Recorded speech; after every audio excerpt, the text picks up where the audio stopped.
Assalamualaikum everybody. Today's topic is production possibility curves, and this topic links to another topic that's called another concept, that is opportunity cost in economics. So basically, what is an opportunity cost? Opportunity cost means that when you have a set of choices and you choose something, you need to forego other things. So for example, because resources are scarce in any economy, any economy, also opportunity cost is faced by individuals, opportunity cost is faced by firms, opportunity cost is faced by everybody, by societies, by economy, by an economy, by a country. The whole world faces opportunity cost. So what is opportunity cost? So you have a set of choices. So for example, I need to go on a vacation, but also I want a phone. And let's say I just have around 3 lakh rupees. So I will, if I get a phone, opportunity cost is the vacation in that case. So whenever we have a set of choices, we will make a decision and we'll go with a choice. So whatever we are foregoing or whatever we are not choosing is our opportunity cost. So whatever we are losing in a decision and we are not choosing, that is the opportunity cost. So the definition that is in economics for opportunity cost is that it is the next best alternative foregone. So it should be the next best alternative which could have been chosen, but because it's just the situation that we choose something, so we have to forego the other thing. So basically, opportunity cost involves a trade-off. A trade-off means that whenever I'm making a decision and choosing something, I am foregoing something else. So let's say I am going to school every day. So if I go to school every day, what I'm foregoing is my sleep. So I have to wake up every day very early in the morning and then go to school. So in the other choice would have been that I could have slept till 11 p.m. 11 a.m. or 12 p.m. So production possibility curves, basically what is the definition of production possibility curves? So it is an economic model that shows output of two goods. So in reality, we have thousands of goods and services that are being produced in an economy. But production possibility curves will be a curve. It's basically a graph, and on that it's a curve, and that curve shows all the points of production. And basically, those are production possibilities. So how much output will the economy produce of those two goods? So all those points on the curve will tell you how much output the economy is producing for both the goods that are there in that economy, that particular economy. You guys will understand it better that as soon as we proceed further with the graph and everything, with the diagram. So it is the economic model that shows output of two goods that are produced in an economy if resources are employed fully and efficiently. So on the curve, I'll just do this again as well, but whatever, if we use all the resources, we will be producing output at maximum potential. So if we use all the resources and if we use them fully and efficiently. So what are the assumptions? So the assumptions for now are, there are 3 assumptions which are important for now. There are only 2 goods that are being produced. Then there are factors of production, which is land, labor, and capital, and enterprise, which are fixed. So there's no change in land, there's no change in labor, there's no change in capital, there's no change in enterprise, and technology is also fixed. So these are the assumptions for now. So what we'll do is that firstly, I need to tell you guys that how we illustrate the concept of opportunity cost on the PPC. Illustrate the concept of opportunity cost. So I'll simply draw a PPC diagram here. So there will be a y-axis and there will be an x-axis, just like in math. On the y-axis, I'll write here capital goods. So you guys should know what capital goods are. And capital goods are those goods which help us produce consumer goods. So for example, it's a tractor or a machine or a screwdriver that will be used in production of other goods and services is a capital good. And then we have consumer goods. So consumer goods are those goods which are basically used for consumption, and they satisfy an immediate need or want of a consumer. So for example, if I go out and eat at a restaurant, that is a consumer good, because because it's just like I'm using it, I'm eating that food, and then it's like I'm satisfying my need of having food at that time. So consumer goods will satisfy the want or need of a consumer. Capital goods will help us produce more consumer goods. So goods that enable us to produce more consumer goods. So the curve basically looks like this. So you need to make a bowed down curve. So a bowed down curve is just like this. And how will I show opportunity cost? So let's say we are now at, like currently we are producing at this point, that is point X, let's say, and at point X we are producing more capital goods, and we are producing these many consumer goods. So we can take numbers here. So this can be 90 capital goods, and at point X we are making, let's say, 30 consumer goods. And here basically I will write the coordinate points. So 30 on the x-axis and 90 on the y-axis, and this is point X. So if the economy is operating at point X, so you guys should know that all points on the curve, so I'll write here all points on the curve are efficient points.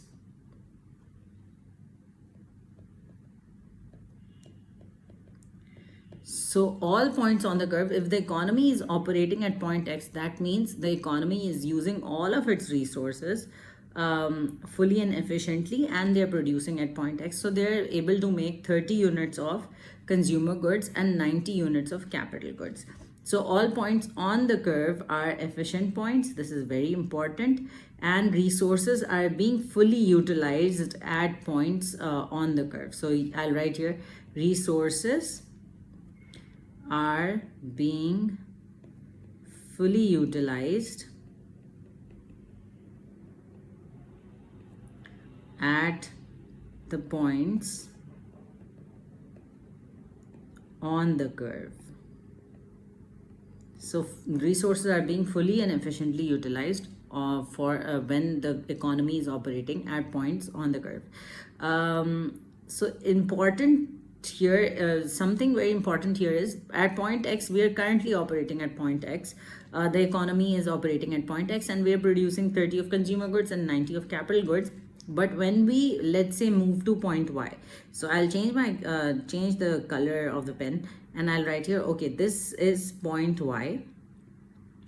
And at point Y, so you guys can see that at point Y we are producing more consumer goods and we are producing less capital goods. So I'll write here, let's say we are producing 80 consumer goods and we are producing 60 capital goods. So there's basically a decrease in the number of capital goods, and there is an increase in the number of consumer goods. So I'll write here at point Y is also an efficient point, and we are using all the resources at point Y.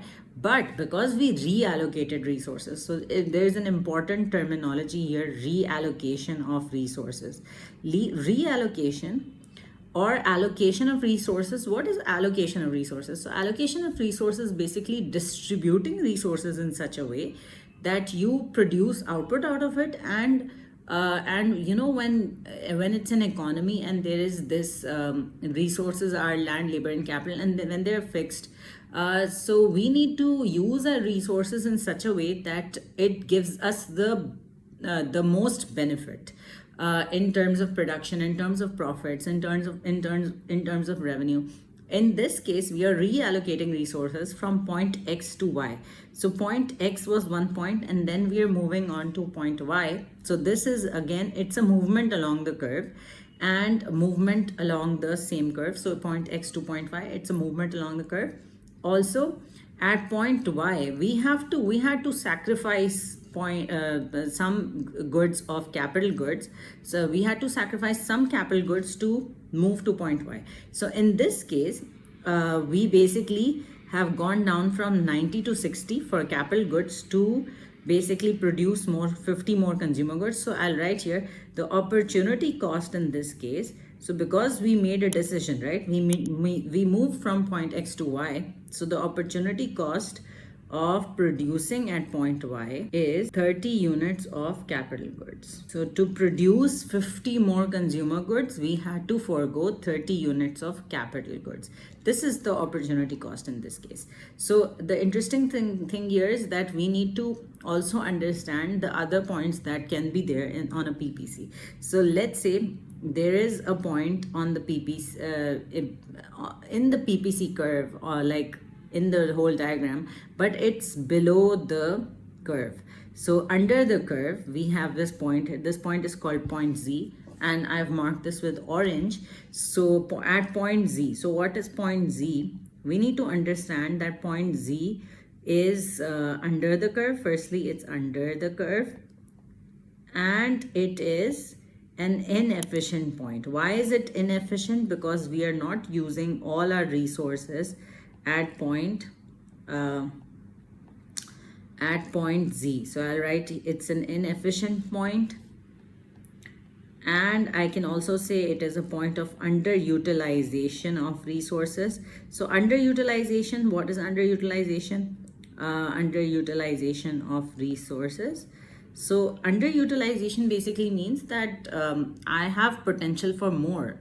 I can make more output, but because I'm not using all the resources, I'm not using all the resources fully, so I'm not able to make output at maximum potential. So at point Z, obviously, if you guys can see, point Z will be lower output combination. So any output, this output combination is like you have a potential for more. So if we use all our resources, we'll become more efficient. So the point under the curve is basically an inefficient point. It is a point of underutilization of resources, and resources are not fully being used here, or not being efficiently used. So the example of this could be unemployment of labor.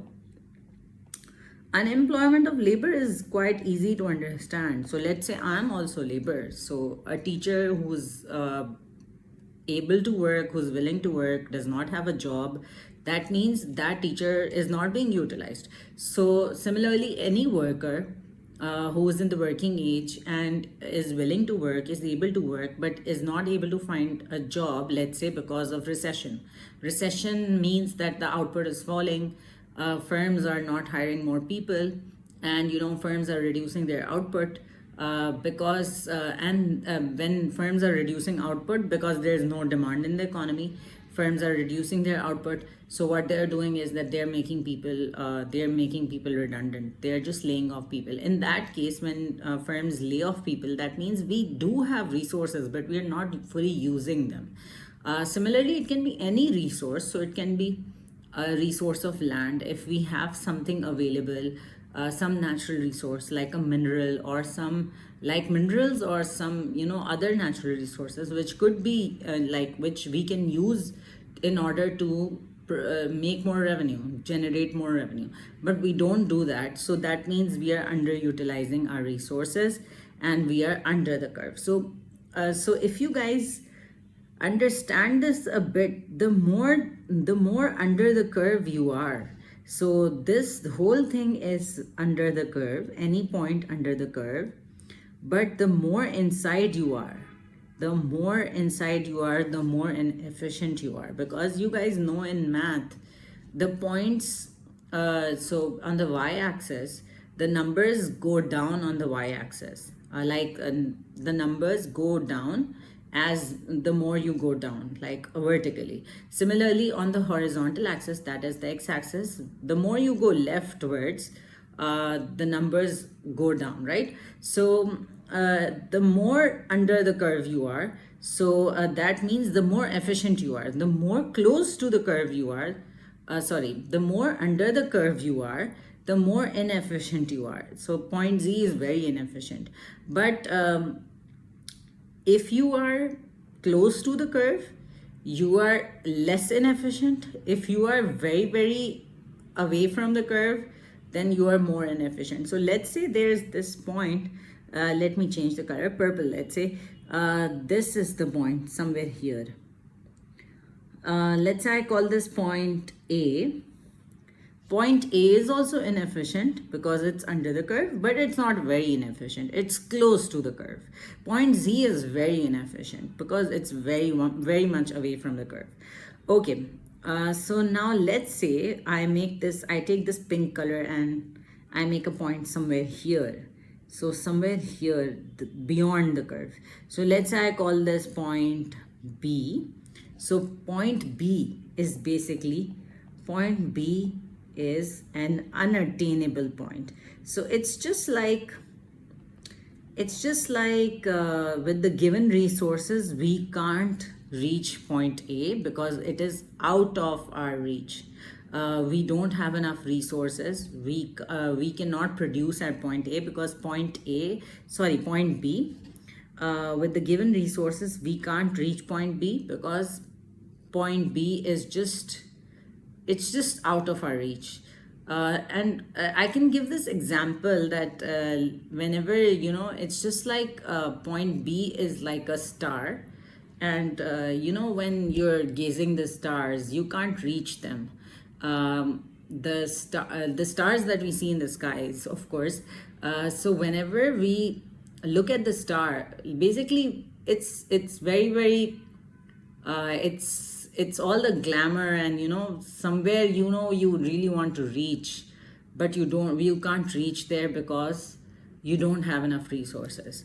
So just like some people wish to go to the moon, but you really can't go there because you don't have the capability, or you don't have enough resources to go there, or you don't have that you don't have the capacity to go to the moon. So similar is point B. You don't have enough resources that you can produce at point B. So I'll write here, point B is an unattainable point, and with the given resources, the economy cannot produce at point A. So that is it. These are the 3 points that are extremely important. So one is points on the curve, number 1.